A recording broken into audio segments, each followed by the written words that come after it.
Our story today follows a young girl still in that age of adolescence, where they're old enough to understand their surroundings, but still young enough to where the world of adults is elusive and unknowable. An age where one can still, in ignorance, engage with mysticism and imagination unbridled by attachments to reality. A girl with no siblings, with too much time on her hands because of how often she's left alone by her working-class mother, who stumbles into a world of the mind constructed of dreams and make-believe, of fantastical ideas that can be molded on the spot at will, where in the shadows the visage of a dark version of her parents reside and wait. We are, of course, talking about the 1988 British horror film from director Bernard Rose, Paperhouse. Rose, of course, you would know as the filmmaker of Candyman, as well as others such as Immortal Beloved. And while he's had a long career, I don't think that he's ever really gotten the modern recognition that he fully deserves, because his work is truly excellent, and he has unfortunately somewhat slid into total obscurity. He's still making movies to this day, but they come and go with little to no public recognition or reception at all, which,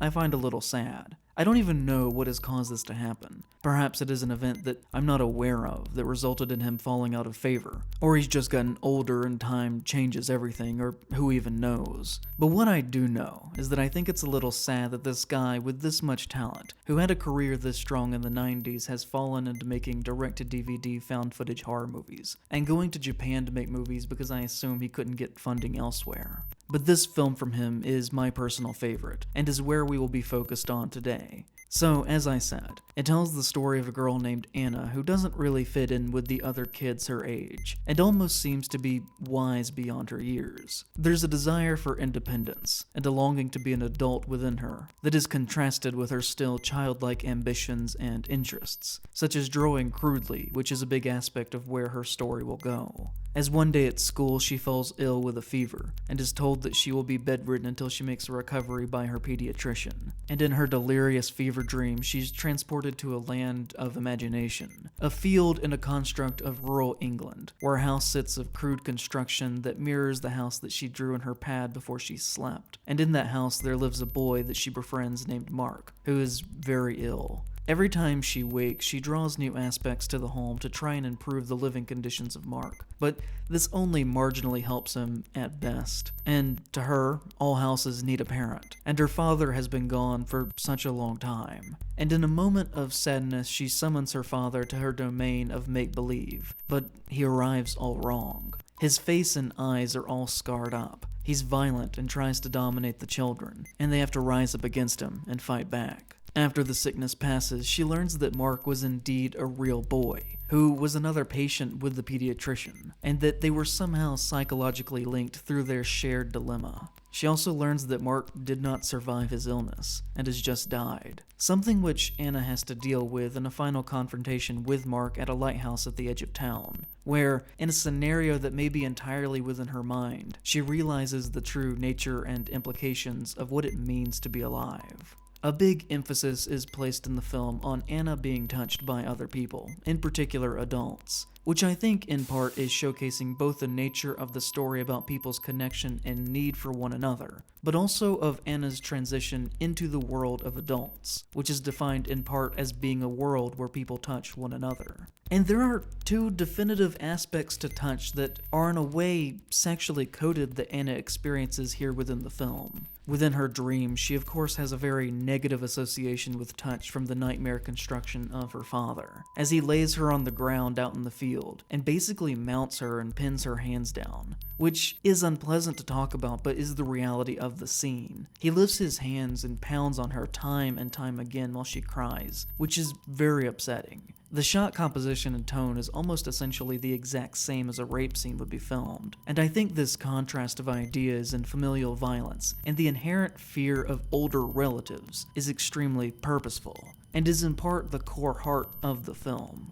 Later in the real world, her father grabs her arm, and the shot just lingers there for a long time as we study two reactions. One on his part of touching his estranged daughter, and the other of her being touched by this man that she fears. Mark and Anna have a great deal of physical interactions in the film that are innocent in their childlike play nature, but border on a romantic interest in one another. That feeling of having a crush on someone, but not being old enough to have either the physical or verbal language to express that complicated emotion, which, is a bit of a taboo subject for a film to try and tackle, but is a reflection of a genuine aspect of our world. It isn't like people wake up one day and are suddenly adults and are now changed entirely, but instead that is a gradual shift in the mental state of being and maturing, which is somewhat where their dynamic lies. They tumble down hills, share a kiss, and hold each other and look out to the sea in their final meeting, where each accepts that this is Mark's time to pass on to existing beyond the threshold of death.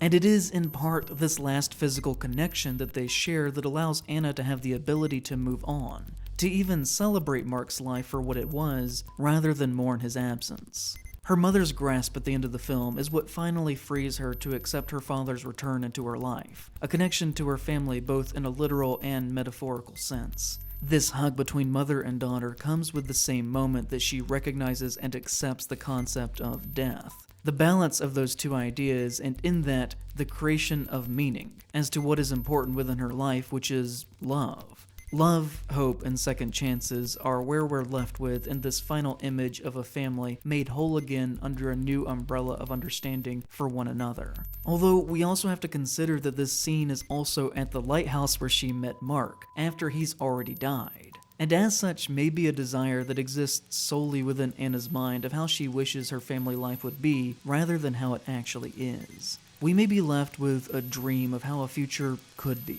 which is a lot of complex ideas to try and filter through the lens of a children's horror film. And the team that did this did such a beautiful job with it. Paperhouse is easily one of my favorite films, and every time I see it, I walk away with having a different impression of what actually happens here in this. And with all that being said, the jarring similarities to Neil Gaiman's 2002 novel and the 2009 film adaptation need to be addressed. The two properties are very similar on a surface level, which is to me the problem because Gaiman's take is a surface level one, at least in my opinion. Now, other more recent heinous criticisms against Gaiman aside, as much as I always admired Sandman as a work, I have never been in love with his overall shtick. His reliance on previous foundational texts, even if those works were literally as old as mythology, has always struck me as somewhat uninteresting. As an author, I think he is very good with polishing other people's ideas and concepts into a pseudo-intellectual consumable package. He's very good at forming a sentence, and has a few very good stories within his career. But ultimately, I think his use of deities and other such figures often falls flat for me as an audience member. And where I think it does actually work in Sandman, American Gods has never really been my thing. And here in Coraline's connection to Paperhouse, I think we can see some of why this has always bothered me within his writing, because he takes the veneer of the thing but leaves its spirit more or less behind. Gaiman has dabbled in writing about the religious and spiritual customs, rituals, and beliefs of other cultures for his entire career, but I actually would not describe any of his work itself as feeling spiritual in its soul. Sandman is a story about these gods, but that is all it is, a story. It makes that secular stance quite clear. And while it is never mocking past beliefs in Thor or Zeus or any such avatar for an aspect of human existence like Gaiman clearly sees them, it also isn't fully engaged in what it means to be a spiritual person. I've always seen his work as almost being pessimistic about the human experience while wrapping itself in the skins of spiritualistic optimism. Writing stories about stories without ever coming to a real conclusion as to why those stories were important in the first place, and why they had meaning to past cultures, full of almost faux humanistic admiration for everyday people, but in doing so being devoid of meaning in life that the sources he was referencing as important were concerned with, which I think is somewhat exemplary in the recent stories of how he lived his life and treated the staff that he hired to take care of his children. He liked the aesthetic of the everyday American worker. He liked to tie those ideas to ideas associated with common people in ancient texts, and through that build a narrative. But he didn't actually fully care about them as people, or care about how people should even be treated. He liked the look of those things, but did not like to engage in them in a way that actually mattered, that got to the core of what those ideas actually represented. Coraline, to me, in this mindset is the structure of Paperhouse, the tone and aesthetic, even the aesthetic of dealing with child death. But he leaves behind the spirit of the husk that he takes and wears to create something that is much more marketable and palatable. Yes, both of these stories are about a neglected child falling into a parallel dimension of possible make-believe origin that contains a malicious version of their parents where the child confronts the notion of their own mortality through the stories of the deaths of other children. But where Coraline only is about that in terms of plot, and uses that to build stakes to make us care about Coraline's safety as a character, Paperhouse is actually about dealing with the ramifications of those ideas head on. Coraline's more fun, it's certainly more entertaining, but does that make it better? Death permeates every frame of Paperhouse. It taints it, lingers, and forces our perspective to consider the absence of people at every turn. And in that, recognize their importance of what they bring to life. The absence of Anna's father in the real world, and his presence only in her dreams. It comes as a surprise to us when he is in fact alive near the end of the film, and is merely just absent in her life rather than absent from this world entirely because of his severe drinking that led him to a dark place. A death of another kind, which from her perspective basically results in the same thing as a literal death.